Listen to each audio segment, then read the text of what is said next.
You're listening to Season 1, Episode 8 of Vixen, a Black beauty and pop culture podcast. If you enjoy what you hear today, please leave a review anywhere you listen to podcasts. Today's episode is on Buffy the Body, Video Vixen, and Dark Skin Icon. Now let's start the show.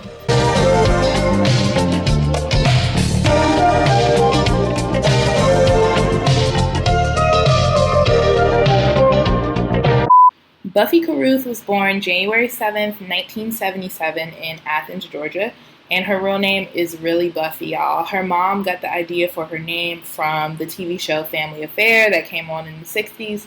So yes, Buffy is Buffy the Body's real name. I did not know that. So growing up, her family would bounce in between Athens and Chicago frequently, and they often stayed in the projects. They didn't really have a lot of money, but Buffy and her siblings, there are 7 of them total, they always had just enough, but they never had new clothes the first day of school, and eventually Buffy got sick of that, which is, I think, very natural. So in the 7th grade, she started shoplifting, and by the time she was 14, she was stealing every single day. In the summer before she started 9th grade, she was caught stealing at a store called Richway. This wasn't her first time being caught, so the judge came down pretty hard on her and made her a ward of the state for 3 years. I didn't know that this was possible, that, you could be in quote-unquote foster care, not because of your parents, just because of you. I had no idea. But yeah, so initially Buffy spent 4 weeks in juvenile, and then she was sent to live in a contract home, which is similar to foster care, with another family in Statham, Georgia. So at this point, when she's released from the contract home, Buffy is, I believe, 17 or 18 at this time, and she stole again and got caught. And this judge actually took it easy on her and was like, hey, you're becoming an adult now, and you could go to prison for a long time. So Buffy, throughout the book that I read on her, she mentions a lot that she's terrified of going to jail, like terrified. So when the judge told her that, she was like, nope. And she just never stole again after that. She was so scared. He really scared her straight. Just because he scared her straight from stealing, she didn't really stop getting in trouble. So yeah, she stopped stealing, but she transitioned into fighting. And Buffy was fighting all over Athens. Like, she ended up racking up 3 simple battery charges, 1 disorderly conduct charge. She almost had a counterfeit money and a drug charge, and she got 1 aggravated assault charge. The aggravated assault charge happened because Buffy was fighting a group of girls with her group of friends, and one of the girls on the other side was stabbed by somebody on Buffy's side, but the police arrested Buffy, and she didn't want to say who did it. She didn't want to be a snitch. So she was facing some jail time, but she knew who really did it, right? So she goes to the girl and she's like, hey, can you come clean about this because I'm about to go to jail? And the girl, I think the girl said that she would, but then never did. So this girl was really going to let Buffy go to jail for something that she did not do. Buffy realizes that this girl isn't going to tell the truth, so she went to the police and just gave them the girl's name, as she should. I hope nobody will call her a snitch for that, because that's crazy. You really going to let me do jail time for something I didn't do? Like, I know nobody wants to go to jail, but like, if I was the person who stabbed somebody, like, my conscience is too crazy. I would feel horrible. I would have to just come clean. But anyway, after that, Buffy started to try to sell drugs. She tried to do a couple other illegal things, but she wasn't successful at that. And again, she was very terrified of going to jail, so that wasn't going to last long anyway. And then in 1997, she started working regular jobs and stopped fighting. And she usually worked at the bakeries of grocery stores.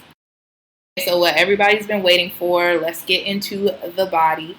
Buffy, believe it or not, was actually pretty thin for most of her life, and she hated this because y'all know how it is with black people and black families and just being skinny.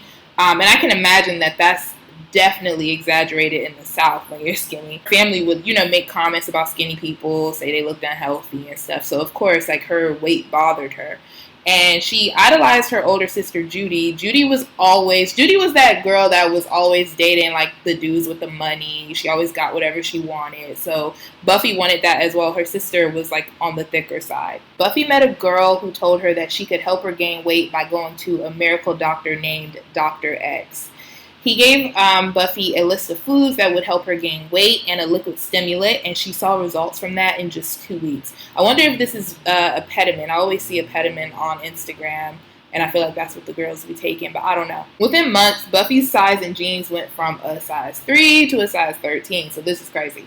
Naturally, she started to get a gut, but she got into cardio and working out so that she could control it. She did a lot of butt exercises, probably squats, to keep her butt, because I know, like, from my friends who are thin that they say a lot of this kind of stuff doesn't work when people give you, like, you know, they tell you to eat certain foods and do this and do that. But this started to make sense to me because she did talk about in her book that she started to get a gut and it was getting crazy. So that makes sense. I feel like this is not a lie. I know a lot of people like to say that her body's fake, but I definitely feel like it's natural. Just the way it looks, her thighs, like, her body's real to me. I don't care what nobody says. Anyway, after her weight gain, Buffy, stayed humble. She was still working at the grocery store bakeries, but she did get curious about working in strip clubs. And one weekend, she drove down to Atlanta and started working at a club called Montress, which I believe is not open anymore. She started working there on the weekends while still working at the Kroger in Athens during the week. So she would drive to Atlanta for the weekend, work one day, and I think she would drive, like, right back. I don't even think she would stay for the whole weekend. She would work one night and just go straight home. So when she was dancing, she went by the name Tasty, and she soon became a major moneymaker in the club. Like, in her book, she talks about how she really didn't know how to dance, but she knew how to hustle. So, she figured out how to get that money. But, after a while, she moved on to a club called Foxy Lady, then another called Nikki's that was a little bit more on the exclusive side, a little bit more upscale than where she worked before. And this is where, like, those girls that have, like, the typical stripper lifestyle, Nikki's is where those girls worked. So this is where you would see the girls with the designer bags, the Range Rovers, all of that. And, of course, Buffy wanted a piece of the pie. But she quickly found out that a lot of the dancers there sold sex and, kind of dipped and dabbled in some extracurricular activities, if you will. And at that point, that was anywhere from $300 to $500. So I believe we're still in the 90s right now. So, I mean, that might sound low to y'all now, but I think that was pretty good money then. I don't even think it was 2000 yet. But anyway, so Buffy tried to do the same thing that they were doing, but she didn't last long because she just didn't like it, and it just felt gross to her. I think that was the kind of club that everybody was doing it, so you really weren't making a whole lot if you weren't doing it. So she decided to move on to another club called Body Tap, and she started traveling and working in clubs all up and down the East Coast, and she never stayed in one place too long. If you talk to any kind of strip club dancers, bottle girls, whatever, people who work in strip clubs, a lot of times they do say if you stay in one place too long, you become a regular. If you're not a top money maker, it really, like, slows your money down. So a lot of dancers will work at a new club every month or, every 2 weeks change clubs just to keep, their money fresh. And, people don't know you in there. The men are intrigued because they never seen you. So she had a pretty good strategy. Like, this is early Buffy being a hustler. So remember, this woman she's very business-minded. This woman is very business-minded. So Buffy did this for a couple of years, and then around 2004, she was working at Norma Jeans in Baltimore, which I think is still open, right? So she's working at Norma Jeans, and a friend introduced her to his friend, who was a local photographer. She decided to do a swimsuit photo shoot with him as a surprise for her boyfriend at the time. And when she got the photos, she was highly pleased. She loved them. And then a few weeks later, I think the friend who introduced her called and was like, hey, he posted the photos online. So she finds out that the pictures are all over. And he probably posted them, like, for his portfolio or whatever, but he didn't get her permission to do this. And Buffy was pissed. Like, she actually was big mad about this, and she wanted to take legal action. But the photos ended up going viral. Nobody said that word at that time, but basically they went viral. And once she saw the response, she knew that she had an opportunity. So she took it. Buffy begins sending the photos to photographers from Black Men Magazine and a couple other magazines, and she would find their emails in the photo credits of the magazines. Like, when you would look like at the bottom, the fine print, you could find all of their information. Pretty much everyone she reached out to responded back to her. So at this point, she has the luxury of choosing who she wants to shoot with. So she spent a month researching all the photographers who had got back to her. And then she eventually decided on one named Sean Dowdle. I don't know if I'm pronouncing his last name right, but he's an Atlanta-based editorial photographer. And he really knew what he was doing when it came to vixen modeling. I think he shot a lot of vixens around this time. And Buffy said that the photo shoot she did with him was actually pretty difficult. He was making her like stretch and do all of these different poses, but the pictures came out really, really good. So Sean definitely knew what he was doing.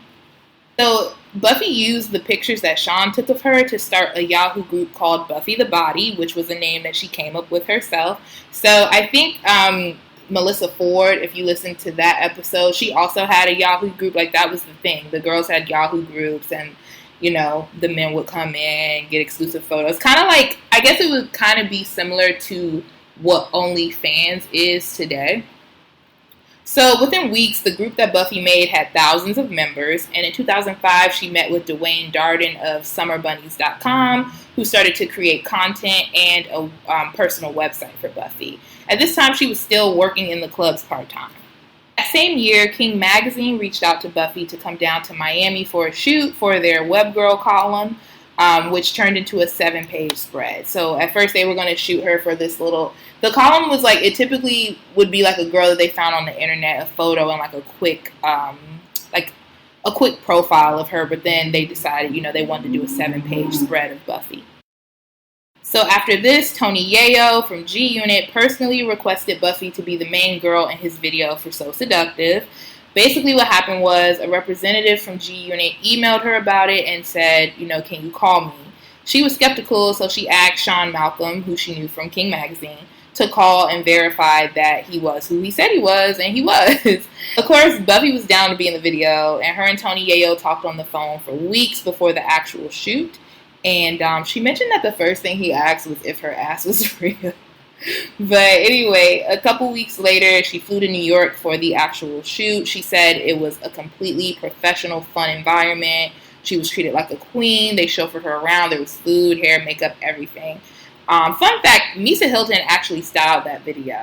And Buffy was so pleased with her experience, and she couldn't believe that a dark-skinned girl with a body like hers was the main girl in this video. The video came out a couple weeks later, and the King Magazine spread had just dropped kind of around the same time, so it was perfect timing. Surprisingly, Buffy didn't know up front that King doesn't pay models for their shoots. I was really surprised by that, too, because a 7-page spread, that gotta be an all-day photo shoot, right? Like, that's crazy. She was a little disappointed because she thought that would be a ticket for her to stop working at strip clubs, but she recognized it as an opportunity and didn't let it ruin her excitement for the video. So she decided to drop her website as well at the same time. So that was really a good move right there. Like I said, Buffy was really excited about the video dropping, as anyone would have been, and the video premiered on BET, and when she saw it, most of her parts were edited out in a version they showed, but not the actual video. So the BET version was edited, and they basically only showed her from the waist up when they did show her, or they cut her scenes out completely.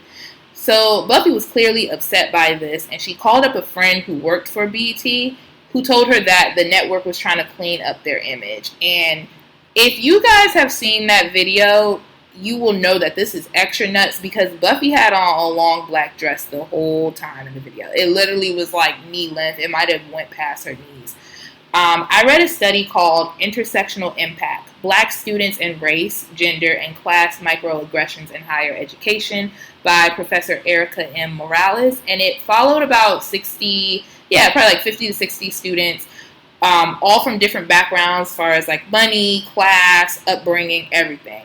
And they did a study where they also followed the non-black students at the school, and pretty much all of them believed that those black kids individually were low income or overly sexual or both. And this is a quote from that. Black women have also been constructed as hypersexual and, more specifically, promiscuous. During slavery, black female slaves were often viewed as seductive Jezebels, available for white male slave owners' sexual gratification through violent assault and rape.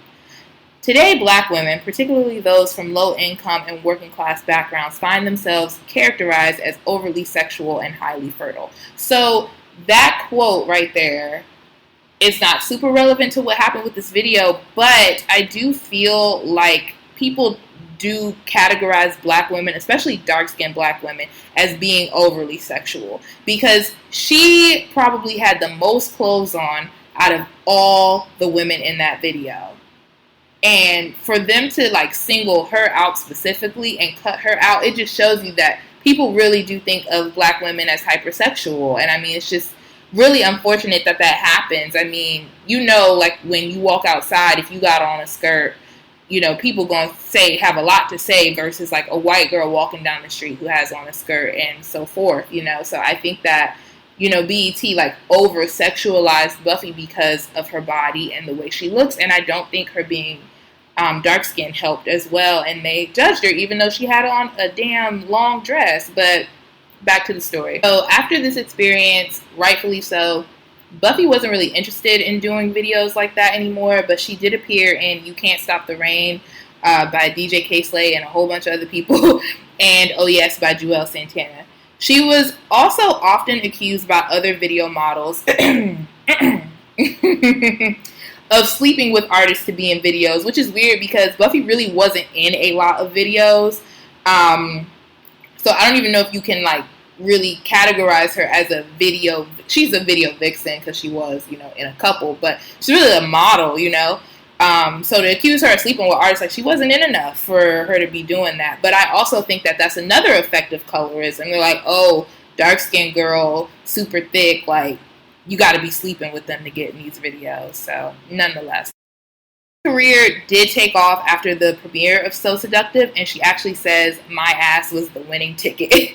She went on to shoot spreads for Black Men Magazine, who actually gave her 5 of their SXX editions. That's basically when the whole issue just features one person. So she had 5 of those. She worked with XXL in their eye candy section, which I love. That's like my favorite. She did a personal calendar. She hosted a lot of parties. In 2005, she was named their Eye Candy of the Year. She was also nominated for Vibe Video Goddess of the Year. And she made Black Men Magazine's 101 Sexiest Women list. And in 2006, y'all know she was in ATL. She played Big Booty Judy. So back to 2005, Buffy started dating DJ K-Slay after she was hired to host his birthday party.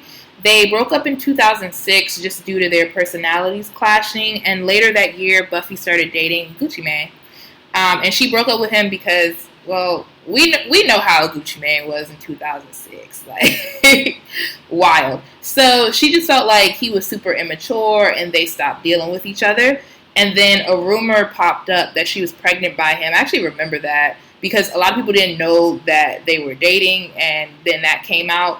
And apparently, it's rumored that that rumor was started by Gucci Mane's manager for some reason. And this ended up all over the blogs. It upset Buffy because it made her seem like a groupie because their relationship wasn't in the public eye. So it just, you know, it just made her look crazy. But, you know, that's another thing about being a dark-skinned woman. People think, you know, you are super sexual and that, you know, you just want to pop babies out for dudes. And throughout this book, Buffy really mentions, like, having kids once. Like, she doesn't really seem like the kind of person that would do anything like that. So it definitely really upset her.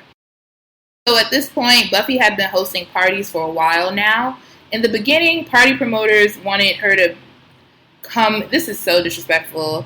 Party promoters wanted this woman to come to dance at their events. Like, just show up and just twerk.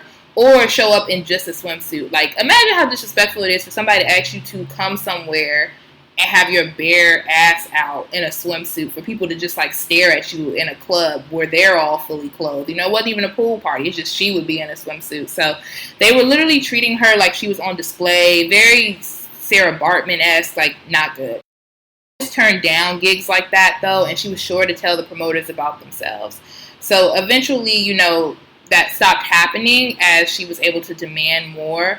And her rates included being in the club for 1 to 2 hours max, travel for herself and a companion round trip, first class flights if the trip was longer than 2 hours, security provided if she wasn't traveling with one, a 4 or 5 star hotel stay, and transportation throughout the trip. She was in insanely high demand at this point, so she was able to get all of this stuff included with her. I know sometimes Instagram babes can be kind of like hush-hush about, what's included in their deals, but if y'all were wondering, that was what was included in Buffy's. And her assistant, Amina Diop, who's actually the senior vice president at Republic Records now, kept her booked. Like, she was very booked and busy at this time. She did about 5 to 10 hostings a month and allegedly earned up to $10,000 a night in her heyday. She was also booked outside the country a couple times, in Trinidad, Amsterdam, and a couple.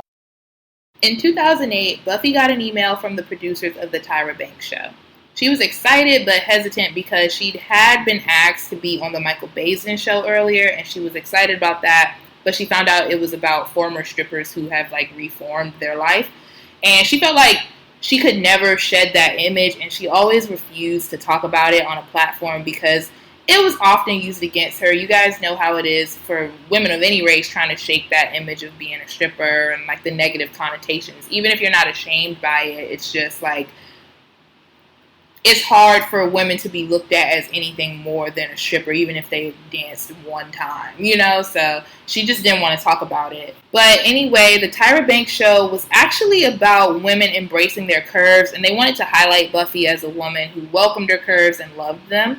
The show went well, she had a good time, but many of her associates and friends, as well as people on the internet, talked about how the producers set her next to a woman who, for lack of a better phrase, looked a mess. So I could not find this clip. I probably could search a little harder for it. I was really sleepy when I was trying to find it. But I wanted to know who the woman was that was sitting next to her. I kind of wanted to, I was curious. I just wanted to see how the woman looked. But apparently the woman looked a mess, right? So in her book, Buffy expressed how much pride she took in her appearance, and she thought it was insulting that they set this woman next to her. But the show producers did express to her backstage that this woman did not look the same in person as how they thought she looked from her photos. I can see why Buffy would feel like she had to be on at all times. I've definitely felt that way before as a dark-skinned woman. Throughout her book, she kind of talks about all the pride she takes in her appearance and all the maintenance and upkeep. So here's a condensed quote from Skin Complexion in the 21st Century, The Impact of Colorism on African American Women by Taylor J. Matthews and Glenn S. Johnson. It's long, but it's good, y'all. The definition of one another's self is necessarily based on appearance, conduct, and the setting in which we interact. When applying this theory to colorism, a woman with dark skin is automatically put into category X because of her complexion. Consequently, even if one presents themselves as graciously as they can be met with opposition and disapproval from society. Because the self cannot be maintained without correspondence from the outer audience, an individual who once believed that she was an equal will begin to doubt herself. So basically, I think one of the most important parts of that quote is when they say a woman with dark skin is automatically put into category X because of her complexion. And I'm sure other dark-skinned girls can relate to this because I've talked about this with some of my dark-skinned friends. When you are dark-skinned, there's extra care that you have to put into your appearance because you kind of already know that that's that's one thing that people are already looking at, if you know what I mean. I know I'm very careful about the way I present myself, especially as far as with makeup, which we'll talk about a little bit later. I'm very, very careful to make sure my makeup is not heavy. I don't like heavy makeup. I like a very skin but better type look, and I stick to that, even though sometimes I do want to be a little bit more glam. I do want to do smoky eye this and all of that good stuff, but I just don't do it because I guess subconsciously, and I'm kind of dragging myself, I guess subconsciously I want to look soft, and I don't know if I was born lighter, I don't know if I would feel the same way about heavy makeup. I do feel a lot of my feelings towards heavier makeup or more glam or makeup is rooted in colorism. I mean, I'm sure it is subconsciously. So I do think that dark-skinned black women specifically, we kind of like go a little bit harder with our appearance, or we're more self-conscious about our appearance more than somebody else who's lighter skinned, would think about it. And that's not to say that light-skinned girls don't care about their appearance the way we do. It's just, I think there are extra precautions, and there's always something in the back of our mind because we know how our skin is perceived. I actually had a really good conversation with one of my best friends last year or the year before that. And we were talking about wigs and how they're perceived on light-skinned women versus dark-skinned women. Like, I personally feel that, let's look at celebrities. Okay. I feel like when Doja Cat, who, I ain't got no problem with Doja Cat except for her showing feet in racial chat rooms. I like Doja Cat, but I feel like it's like, everyone knows her wigs are a mess, and it's not that people don't call out the fact that her wigs are just plopped on her head. It's like a joke, right, when it's with her. But I feel like when dark-skinned girls have like a bad hair day or a bad wig day, the response is very, very different. I actually have a tweet about this somewhere. Specifically, I know in that tweet I was talking about SZA specifically, like when SZA came on a red carpet once and her frontal was lifting. She's probably in LA, it's probably hot as hell, but people dragged her online. Like, black people online, black Twitter really dragged her for that frontal. And it was just like, yo, like, that kind of stuff happens. Like, leave her alone. And I feel like when her look, especially when she was super in the public eye, whenever that was, like 2017, 2018, she's not, like, as much anymore. But when she was, like, everywhere, people were really dragging her appearance and her skin and her hair. And it kind of bothered me because I saw it so often. But yeah, me and my friend were just talking about, like, even with wigs, I think dark-skinned girls are very, very conscious about, like, how their frontal is laid, if they track showing. And I mean, I'm not saying that other women of other complexions don't think about that stuff too, but I think there's a very specific type of way that kind of stuff affects dark-skinned women, and I feel like my dark-skinned listeners will know what I'm talking about. So that was a long tangent. Let's get back to the story. After meeting Buffy in person, people constantly told her that she looked better in person, so much that she wondered why this didn't always translate to her photo shoots. And to be honest, that's because professional makeup and hair was awful at that time for dark-skinned women. Like, y'all, I feel like makeup really just started to be good for dark-skinned women in, like, 2017, for real. So, I mean, and we still had a long way to go in 2017. To this day, me personally, I hate my high school graduation photos because the makeup artist, I literally looked casket ready, y'all. I feel like nobody has seen those photos except for my family. I looked horrible. But when you compare those photos to my college graduation photos, it's crazy because I actually look younger in my college photo than in my high school photo. So that just shows you makeup was trash for dark-skinned girls for a very long time. So I can really relate to Buffy on this. So I think that the makeup really had a lot to do with it.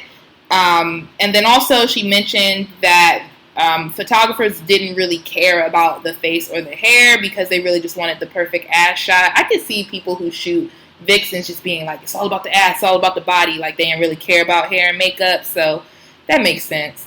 Early in her career, Buffy was very afraid to say anything about the hair and makeup on set because she didn't want to be called difficult. Another tale as old as time with black girls, but y'all already know that. So instead, she would bring her own hair and makeup team to sets, but felt more comfortable to speak up as time went on. If you are a black girl, specifically dark-skinned, and you felt like for a long time you didn't want to wear makeup, or you acted like you weren't interested in makeup, or if you're very, like, anti-makeup artist on set doing your makeup, I want to hear from you. I want to know what y'all think about that, because for me, all of the above. Like, I'm never really in a situation where I need to get my makeup done professionally, but if I am, I'm doing research because you're not about to play with me. But anyway, a fact that I think is crazy is that Buffy was one of the first dark-skinned cover models for many of the magazines that she posed for. And for someone who did Vixen modeling, she mostly did black media, so that's wild. So how can a magazine be for black men, but ain't no dark-skinned black women on it until Buffy? Like, that's just crazy. That's colorism, though. And a lot of people, sadly, they feel like dark-skinned women don't deserve shine. They don't deserve a platform. Buffy faced a lot of colorism from peers, fans, haters, everyone. If you were around at this time and you remember when Buffy was in her heyday, then you definitely remember some of the things that people said about her and her appearance. She actually got an email once from another video vixen that said, "You're ugly and dark-skinned, and you need to move over and let this light-skinned girl take over." Like, what kind of psycho do you have to be to send somebody something like that? Like, what kind of weird-ass B-word, sorry y'all for all the cussing, do you have to be to send an email like that? To type an email like that and press send confidently. I wish that she said who did that to her. I would love to know which video vixen did that to her. In 2006, Buffy was asked to pose alongside Trina, Maya, Melissa Ford, and Reagan Gomez for King Magazine's 5-year anniversary cover. So Buffy had heard prior to the shoot that one of these women, I ain't gonna say no names, had been saying negative things about her. And at this shoot, this person refused to speak to Buffy, made snide comments whenever her name came up in conversation, and she was just overall bad vibes the whole shoot. One of the staffers assisting with the shoot straight up told Buffy that this girl had an issue with her being there. A few media publications actually said that the two of them fought each other at the shoot, but that's not confirmed. Buffy doesn't mention that part of the situation in her book, and she seems pretty honest. I feel like if she fought her, she would definitely say that it got physical. So I don't think they fought, but it was just, some shade going on. Recently, Reagan Gomez reposted the cover from this shoot, and Twitter users were definitely trying to figure out why Buffy, the only dark-skinned woman, was in the back. So I'm sure you guys have seen this photo, but basically Trina, Maya, Melissa Ford, and Reagan are like in the front, and like Buffy's kind of like chilling in the back. I mean, all of the women look beautiful. I love Buffy's makeup in that photo, but like it's kind of weird because she's the only person back there. And you know how Twitter is. Twitter was like, why was she in the back? And Reagan explained that a certain someone, again, I'm not saying names, a certain someone on set was acting real crazy and didn't feel like Buffy deserved to be there, so Buffy was pushed to the back because of that. And this woman felt like Buffy didn't deserve to be up front.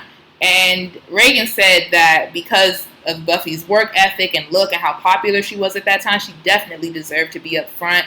The person who the certain someone that this is about, I feel personally at this time, Buffy was more, I don't really like to use the word relevant for some reason, but I feel like Buffy was more in demand than this person at the time. So for them to push her back, who's like insanely popular at this time because of someone else, is just, I don't know what to say about that except colorism, y'all.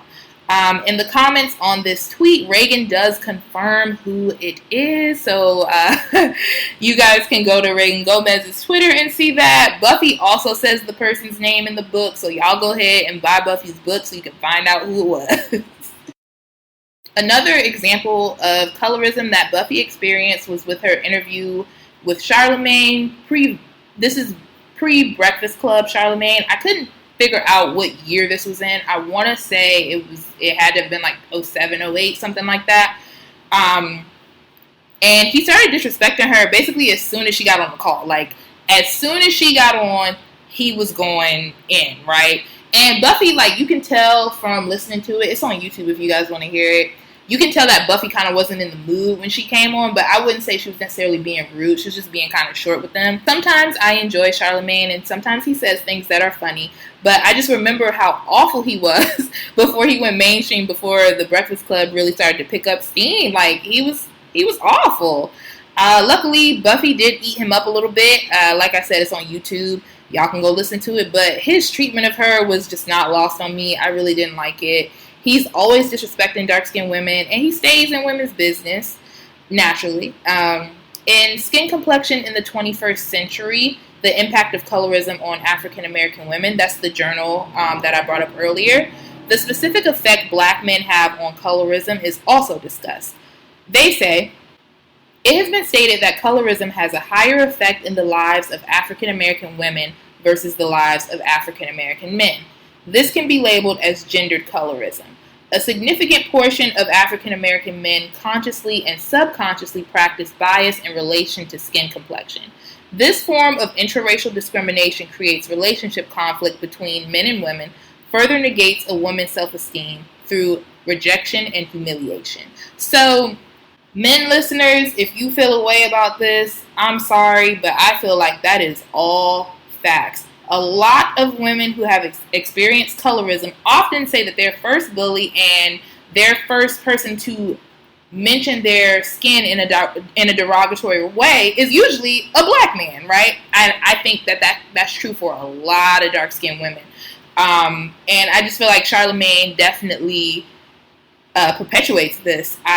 His treatment of Buffy, his treatment of Lil Mama, versus the way he treats lighter women when they come on The Breakfast Club or when he interviews them, it's very, very different. He's always real quick to disrespect somebody that's visibly black. So that's how I feel. I don't know if I necessarily feel that colorism has a higher effect on African American women. I think that I guess I do agree, because I definitely feel like it can last with us longer. I do want to say that colorism is a system, and it often affects black men in the sense that they get longer jail sentences, but that's also true for black women too.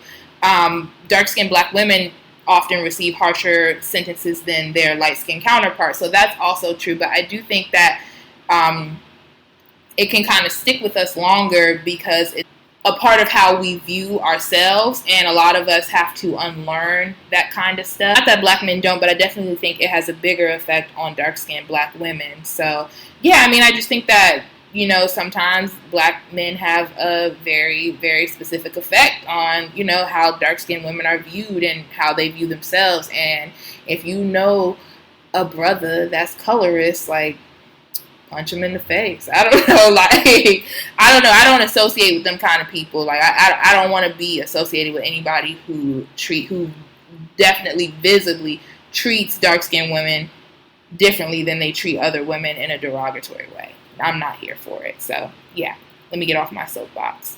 In her book, Buffy said, "I started an epidemic with the big booties and dark skin. Features like mine were not accepted in mainstream media and this industry until I came around. I feel like I brought something new to the game. I brought change and diversity, and the world loved it. My skin tone helped tremendously with my popularity after I was given a chance to shine. To be honest, I really didn't think that it was possible to do what I've done in the last 4 years because of my skin tone, regardless of how much I loved it." So I definitely agree with her there. There were not many dark-skinned video vixens with the fame that she, Melissa Ford, and Gloria Velez had. I definitely agree with her on that. There weren't many dark-skinned video vixens that had the fame that she had, Melissa Ford had, and Gloria Velez had. Also Kitoy. Other than those four, there weren't many video vixens that had that level of fame, especially not dark-skinned. So I definitely agree with her. I was always happy to see her in spreads because, she looks like me. And also, I figured that I would add this in. In the Melissa Ford episode, we discussed her feelings towards Corinne Steffens and the Video Vixen book, so I thought you guys might want to know what Buffy's stance on it was. She was also in Vixen, the documentary on BET that covered Video Vixens. I talked about it in that episode. She corroborated that she didn't know who Corinne was, just like the other girls did, and she hadn't seen her around before she went public with the accusations, but she doesn't feel like it affected her personally in the way that Melissa did, because video vixens were already looked down on, and that kind of mindset, people already had that kind of mindset about them, so it really didn't change anything for Buffy specifically, which I respect. I get that. By 2007, Buffy had released a DVD and a calendar with great sales. The following year, she shot a reality show pilot with Vita Guerra, which I would have loved to see. I feel like that would have been real good. What happened to that? And then she published an ebook called Get Your Mind Right, a step-by-step look at the modeling career of Buffy the Body. And she also appeared in the independent film Subtle Seduction. In 2009, her autobiography, Vixen Icon, came out, which was my main source for this episode. And These days, Buffy has made a full transition into being a personal trainer and a fitness guru. She has a thriving YouTube channel and clothing business called Brick Built Apparel, which I want to add, it's not her just like buying stuff wholesale. She really designs all of her stuff. So yeah, she's still a hustler. She's really transparent on her channel. 2015, she actually got married. She's still married. And she's just overall doing very well. So I was very, very happy to see what Miss Buffy was up to these days. And you guys should definitely follow her on YouTube if you want to know more about the video vixen industry. I suggest you guys watch her videos. She doesn't have I think she has 2 or 3 videos about it, but they're long, they're informative. So if you want to hear more from an insider, someone who was really there, not like Corinne, no shade. I love Corinne, but like I said in the Melissa Ford episode, Corinne wasn't really a vixen. So if you want to hear more about the industry from an insider, definitely watch her YouTube channel and read her book. Her book was really good. So yeah, that is Buffy the Body story. I hope you guys like this episode. You guys really seem to love these episodes about 2000s video vixens. I will definitely do more of these. I have a little list, but let me know who you guys are curious about. I can probably do a series on video vixens, kind of like how last week's episode about the Black Bond Girls was. But yeah, let me know what vixens you guys want me to talk about next. So let's end on a quote here from Buffy's book, Vixen Icon. We as urban models don't have the same avenues or opportunities as white models or glamour models. That means we have to work extra hard to get not even half of what they can get. So, and she's absolutely right, because that's true with black women and white women in all kinds of industries. It's always harder for us, but I absolutely love that she was able to parlay her notoriety into something else. And in that Charlemagne interview, whatever you want to call it, I would call it an attack, really. Like, he was saying, it's not gonna last long, what are you gonna do? Like, he was really going in on her. So to see that, she really just parlayed everything that she was doing into different avenues, it's just chef's kiss. We love to see it. All right, y'all. Thank you for listening to Vixen. If you liked today's episode, don't forget to leave a review. And if you have a submission, feel free to email at VIXENPODCAST@gmail.com. That's VIXENPODCAST@gmail. We'll be back next week with an all-new episode.